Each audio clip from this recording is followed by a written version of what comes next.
My boss took credit for my project, so I let the client tell the truth. For 2 years, I built a contract that saved our company. At the award ceremony, my boss claimed it as his own. I stayed silent until the client publicly thanked me by name during the biggest meeting of the year. The humiliation was quiet and permanent. The applause felt like it was crushing my chest.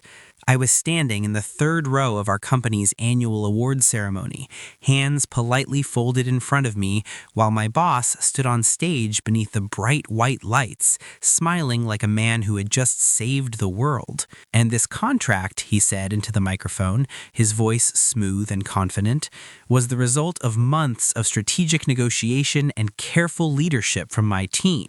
His team. I watched him adjust his cufflinks, the silver ones I'd once complimented him on, and felt something shift quietly inside me. 2 years of my life, late nights, cold coffee, missed birthdays, and he didn't say my name, not once. Before all of this, my life was simple, busy but simple. I'm not the kind of person who fights for attention. I've always believed that if you work hard enough, people notice. My father used to say, "Let your work speak. The right ears will hear it." I carried that with me into every job I ever had. At home, my world revolved around small, steady rituals. My wife Hannah would wake up before me, the smell of toasted sourdough and strong black coffee drifting down the hallway. Our daughter Lily would sit at the kitchen counter, braiding her hair with serious concentration while humming whatever song she'd learned at school that week. Those mornings grounded me, even when work felt heavy. I'd leave the house with Hannah's hand briefly squeezing mine and Lily shouting, "Good luck, Dad," from the doorway. 2 years ago, when the company was struggling, everything changed. We were losing clients, revenue was slipping. The mood in the office felt like damp air before a storm. That's when I was assigned the Henderson account, a mid-sized logistics firm that had the potential to keep us afloat if we secured a long-term contract. My boss, Victor Hale, called me into his office the day it landed on my desk. He leaned back in his leather chair, fingers steepled. "Daniel, this is important. We can't afford to lose this one." "I understand. I'll oversee it, of course," he added quickly, "but you'll handle the groundwork, research, projections, relationship building." I nodded. It wasn't unusual. Victor liked visibility. I liked results. What he didn't see were the nights I stayed in the office long after the cleaning crew arrived, the way I memorized every detail of Henderson's operations, the spreadsheets that glowed against the dark room while the city lights flickered outside the window. I met with their CEO, Mark Henderson, more times than I can count. We had coffee in quiet cafes, we toured their warehouses. I listened more than I spoke. I learned what kept him awake at night: rising fuel costs, unreliable vendors, fear of expansion. "Most firms just pitch numbers," Mark once told me, stirring his tea absent-mindedly. "You actually listen." That comment stayed with me. Slowly, the contract took shape. Not just profitable for us, but sustainable for them. It was the kind of agreement that builds trust, not just revenue. When we finally signed, I remember driving home with tears in my eyes. Relief more than pride. Hannah opened the door before I even reached for the handle. "You did it, didn't you?" she whispered. I nodded. We celebrated with takeout Chinese on the living room floor, while Lily drew little stars on a sticky note and stuck them to my shirt like medals. 2 years, that contract carried the company through rough quarters. It became the example Victor used in every strategy meeting. "Our Henderson model," he'd say proudly. At first, I didn't think much of it, until the first clue crept in. Subtle, almost forgettable. One afternoon, I walked past the conference room and heard Victor's voice through the glass. "When I structured the Henderson deal," he was saying to a group of regional managers, "we made sure we positioned ourselves as indispensable." I stopped. "When I structured." I told myself it was shorthand. Leaders speak broadly. Maybe he meant the team. But then it happened again and again. Emails where he summarized his negotiations. Presentations where my name slid further down the acknowledgement slide. Meetings I wasn't invited to. Meetings about the very contract I had built. I mentioned it casually one evening at home. "Maybe he just forgot," Hannah offered gently, though her brow tightened. "Have you talked to him?" I shook my head. It'll sound petty, but something small and cold had begun to settle in my stomach. And now, standing in that ballroom while Victor accepted an award for strategic excellence, listening to him describe sleepless nights and delicate negotiations as if they were his own, I realized it wasn't forgetfulness, it was intention. He finished his speech with a humble nod. Leadership is about carrying the weight so your team doesn't have to. The room laughed softly in appreciation. I felt very light, almost invisible. And that was the moment I understood. This wasn't just about credit, it was about erasure. I didn't confront him that night. That's the strange thing about betrayal. Sometimes it doesn't explode, it settles. It sinks into you quietly, like cold water seeping through fabric. After the ceremony, people clustered around Victor near the stage. They shook his hand, they clapped him on the back. "Brilliant work, Victor! You saved this company." I stood off to the side with a glass of sparkling water I hadn't touched. The ice had melted completely. I watched him laugh, that practiced, modest laugh, and for a moment, I wondered if he even remembered the first draft of the contract, if he could recall the fuel cost analysis model I'd rebuilt 3 times because Henderson's CFO kept changing projections, or if he believed his own version of the story. When he finally noticed me, he smiled like nothing was wrong. "Daniel," he said warmly, resting a hand on my shoulder, "couldn't have done it without the team." The team. I forced a smile. "Congratulations." His grip lingered half a second too long, as if daring me to say something more. I didn't. Over the next few weeks, the pattern sharpened. Victor began referencing the Henderson deal in external interviews. I'd be at my desk and hear his voice drift from the conference room where he was speaking to potential investors. When I built the Henderson partnership, he started bringing junior managers into strategy meetings instead of me, managers who hadn't even been at the company when the contract was signed. One afternoon, I walked into his office without knocking. I surprised myself. He looked up from his laptop. "Daniel, everything all right?" I closed the door behind me. My palms were sweating, but my voice stayed steady. "I'd like to be included in the Henderson expansion meetings." He leaned back, studying me. "Expansion? I heard we're renegotiating certain terms." He paused, then smiled. "We're just exploring options. Nothing concrete yet." "I've worked closely with Mark for 2 years," I said carefully. "He trusts me." Victor's expression shifted, subtle but there, a tightening around the eyes. "Daniel," he said slowly, "you're excellent at execution, but at this level, these conversations require positioning. I understood what he was implying. "You mean leadership?" I said quietly. He didn't answer directly. "It's important for clients to see stability at the top." Stability at the top. I nodded once, though my chest felt tight. Of course. When I left his office, I realized something had changed in me. It wasn't anger, not yet. It was clarity. The discovery came 2 months later. I was finishing up quarterly projections when an email notification popped up on my screen. It was from Mark Henderson. Subject: quick question. I smiled automatically. Mark rarely emailed without a phone call first. "Daniel, we're reviewing the renewal structure Victor proposed last week. A few of the terms seem different from what we originally discussed. Can we talk?" Originally discussed. I stared at the words. Victor proposed. Last week. I hadn't known there was a proposal. My hands felt suddenly cold. I replied immediately. "Of course. When are you available?" We spoke that evening. Mark's voice sounded cautious. "Daniel, I was under the impression you'd be involved in this renewal." "I should be," I said slowly. "What changed?" He hesitated. "Victor mentioned you'd transitioned to other projects." The room felt very quiet. "That's not accurate," I said. There was a pause on the line. "I thought it was strange," Mark admitted.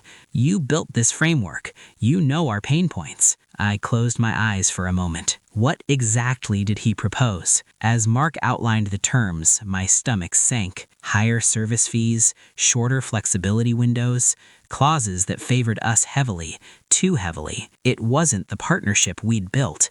It was a power move. "Daniel," Mark said gently, "I value our relationship, but if this is the new direction, we may need to reconsider." Reconsider. 2 years of trust, hanging by a thread. "I'll review it," I said carefully. "Give me a day." After we hung up, I sat alone in the dark office. The cleaning crew's vacuum hummed faintly down the hallway. The glow from my monitor cast pale light across the desk. Victor hadn't just taken credit. He was rewriting the future of something I had built without me. The betrayal wasn't loud. It was strategic. And for the first time, I realized staying silent wasn't humility. It was permission. That night at home, Hannah found me sitting at the kitchen table, long after dinner, staring at nothing. "What happened?" she asked softly. I told her everything. When she finished, she was quiet for a moment. Then she said something I'll never forget. "Daniel, you don't have to fight him, but you don't have to protect him either." Her voice wasn't angry. It was steady. "And what does that mean?" I asked. "It means let the truth exist. You don't need revenge, just don't hide anymore." I went to bed that night with a strange sense of calm. Victor had positioned himself at the top, but he'd forgotten one thing. The client still knew who had been there from the beginning. The next morning, I didn't storm into Victor's office. I didn't send a confrontational email. I did something much quieter. I called Mark back. "Let's meet in person," I said. "No proposals, just coffee." We met at the same small cafe we'd been going to for 2 years, the one with chipped ceramic mugs and the faint smell of cinnamon that never quite left the air. It felt almost sacred to me, like neutral ground. Mark looked tired. "I don't want this to turn adversarial," he said before I could speak. "But the new terms, they don't feel like us." I nodded. "They aren't." And then, for the first time, I told him the truth, carefully, without bitterness. I wasn't involved in drafting the renewal. I only saw it after you emailed me. He studied my face for a long moment. "Why?" I chose my words slowly.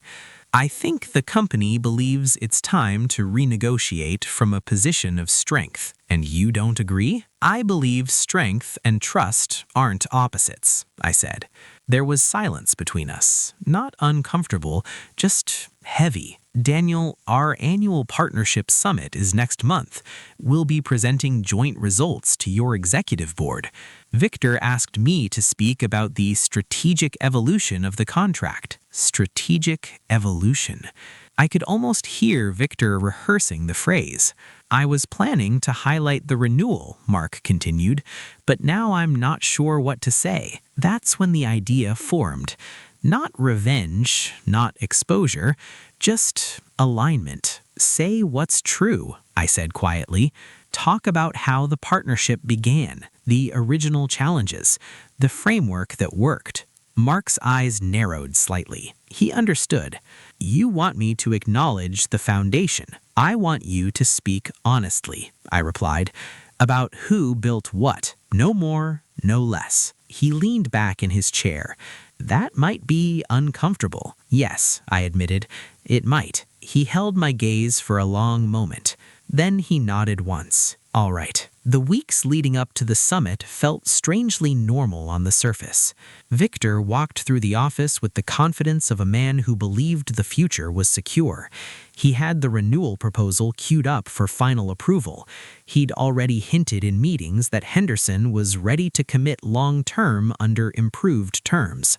I watched it unfold like someone observing a storm through a window, knowing the glass might not hold. One afternoon, he stopped by my desk. "Big month ahead," he said, smiling. "The summit will solidify everything." "I'm sure it will," I replied.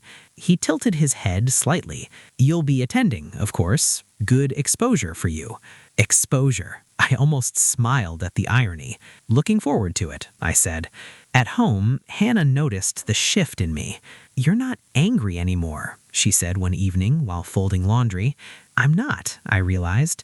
"I'm just waiting." Waiting for what? For the truth to speak. She didn't ask more. The day of the summit arrived cold and clear. The boardroom was larger than the ballroom from the award ceremony, but it felt more intimate. This wasn't applause and stage lights. This was the core of the company. Executives, regional directors, investors. The long mahogany table gleamed under soft lighting. Bottles of water were arranged with quiet precision. A faint scent of polished wood and expensive cologne hung in the air. Victor sat at the head of the table. I sat halfway down on the right side. Mark Henderson and his CFO sat opposite us. Victor began with confidence. Over the past 2 years, he clicked to the first slide, our strategic leadership has transformed the Henderson partnership into a model of sustainable profitability. Strategic leadership. There it was again. He walked through revenue charts, growth percentages, expansion opportunities. I listened without reacting. Then he turned toward Mark. Mark has kindly agreed to share his perspective on how this evolution has strengthened his organization. He gestured gracefully. Mark stood. For a moment, he adjusted his glasses, a small habit I recognized from dozens of meetings. He glanced at me briefly. Then he began. When we first entered discussions with this company, we were in a vulnerable position. Victor nodded politely.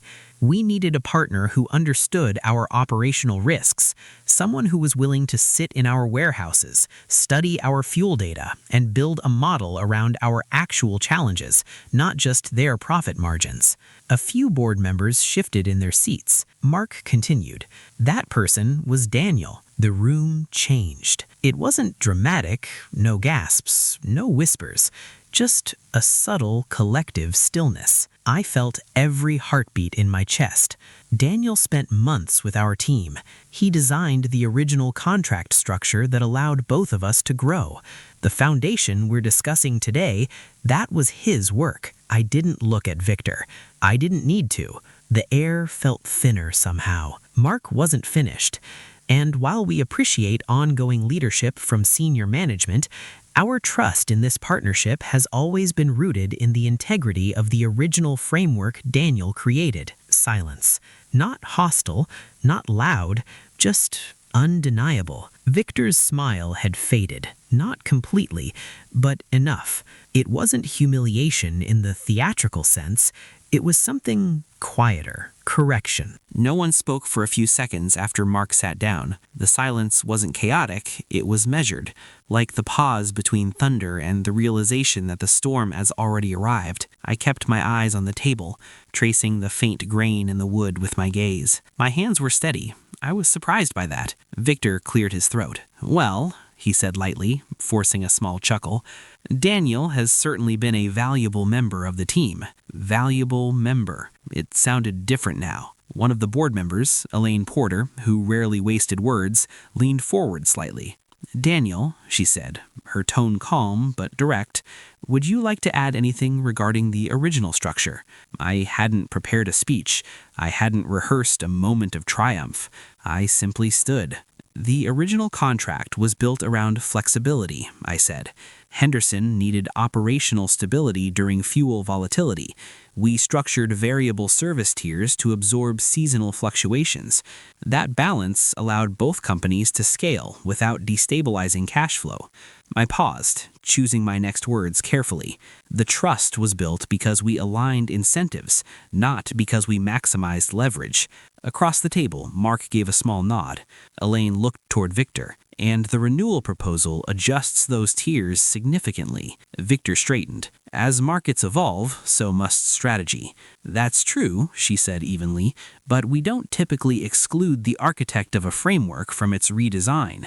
The word architect hung in the air. Victor's jaw tightened just slightly, so slight that anyone who didn't know him might have missed it. This wasn't an exclusion, it was a redistribution of responsibilities. Without notification? Another executive asked quietly. The questions weren't aggressive. They were precise, professional, and that made them more powerful. I sat back down, not out of defeat, but because I had already said enough. The truth didn't need decoration. The rest of the meeting shifted tone.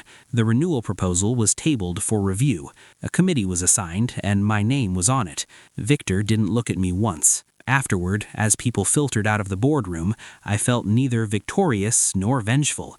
I felt light. Mark approached me near the doorway. I meant what I said, he murmured. I know, I replied. Sometimes clarity is uncomfortable. Yes, I said softly. "It is." Victor remained behind, speaking in low tones with two executives. His posture was rigid now, controlled, not collapsed, just recalibrating. When I finally stepped into the hallway, my phone buzzed. "Hannah, how did it go?" I stood near the window, overlooking the parking lot. The afternoon sun was pale and cold against the glass. "It went honestly," I replied. There was a pause. "That's enough," she said. The consequences weren't explosive. There was no public reprimand, no dramatic termination. That's not how companies like ours operate. Instead, there was something subtler and far more lasting. Victor's authority shifted, not visibly at first, but in the weeks that followed, decisions required broader consensus. Meetings included more voices. Credit was documented in writing. Transparency became a quiet policy. I was formally appointed Director of Strategic Partnerships 2 months later. It wasn't framed as a correction, it was described as a natural progression. Victor remained in his role, but something fundamental had changed. People asked more questions. They looped me into discussions automatically now. And when Hannah signed the revised renewal, balanced, collaborative, intact, it was my signature beside Victor's. The humiliation he experienced wasn't loud. It wasn't a spectacle. It was the slow realization that narrative control had slipped and that everyone had seen it happen. One evening, weeks later, I found Victor alone in the break room. He was staring into a cup of coffee he hadn't touched. For a moment, I considered walking out. Instead, I stayed. He glanced at me. "You handled that well," he said. It wasn't quite an apology. "I handled my part," I replied. He nodded once. "I never intended to erase you," he said after a long pause. I believed that, in a way. Ambition doesn't always begin with cruelty. Sometimes it begins with fear. Fear of losing relevance. Fear of losing control. "But you did," I said quietly. He didn't argue. There was nothing left to argue about. "I suppose," he murmured, almost to himself, "leadership isn't about carrying the weight alone." The irony didn't need pointing out. No, it isn't. We stood there in silence, not as enemies, but as two men who understood something differently now. In the months that followed, life didn't transform overnight. There were no grand apologies, no dramatic corporate reshuffling. Victor stayed, I stayed. The company continued moving forward, quarterly targets replacing emotional tension like fresh paint over a repaired wall. But something inside me had shifted permanently. For 2 years, I had believed that silence was dignity, that if I kept my head down and did excellent work, recognition would eventually arrive on its own. What I learned was more nuanced than that. Silence can be strength, but it can also be surrender. At home, the change was quieter, softer. One evening, I was helping Lily with her math homework at the kitchen table. She was frustrated, erasing numbers too hard, leaving faint smudges across the paper. "I did it right the first time," she muttered, her voice tight. "Mrs. Caldwell just didn't see it." I looked at her small hands gripping the pencil and felt something settle gently in my chest. "Did you tell her?" I asked. She shook her head. "I didn't want to sound like I was arguing." I smiled faintly. "There's a difference between arguing and clarifying," I said. "Sometimes people need help seeing the whole picture." She thought about that for a moment, then nodded slowly. Watching her, I realized this story hadn't just been about Victor, or the contract, or even the public correction in that boardroom. It had been about voice, about allowing truth to breathe in rooms where power prefers control. A few weeks later, the company held another internal meeting, smaller, less ceremonial. This time, when Henderson was referenced, Victor paused deliberately. "As Daniel originally structured the framework," he said evenly, "we've maintained that collaborative foundation." He didn't look at me, but he didn't avoid my name either. That was enough. Not friendship, not redemption, just acknowledgement. And sometimes acknowledgement is the most honest form of repair. One Friday afternoon, as the office emptied early before a long weekend, I stayed back to finish a report. The building was unusually quiet. No humming printers, no overlapping conversations from conference rooms, just the faint ticking of the wall clock. I walked past the boardroom, the same one where Mark had spoken my name, and paused. The table was empty now, chairs neatly aligned, sunlight spilling across polished wood. For a moment, I stood there and let myself feel it fully. Not triumph, not resentment, gratitude, because the truth hadn't humiliated Victor. It had revealed him, and in revealing him, it had freed me. Freed me from waiting for permission to be seen. Freed me from shrinking in rooms I helped build. Freed me from believing that dignity required disappearance. That night, Hannah and I sat on the back porch after Lily had gone to bed. The air was cool, carrying the faint scent of cut grass from a neighbor's yard.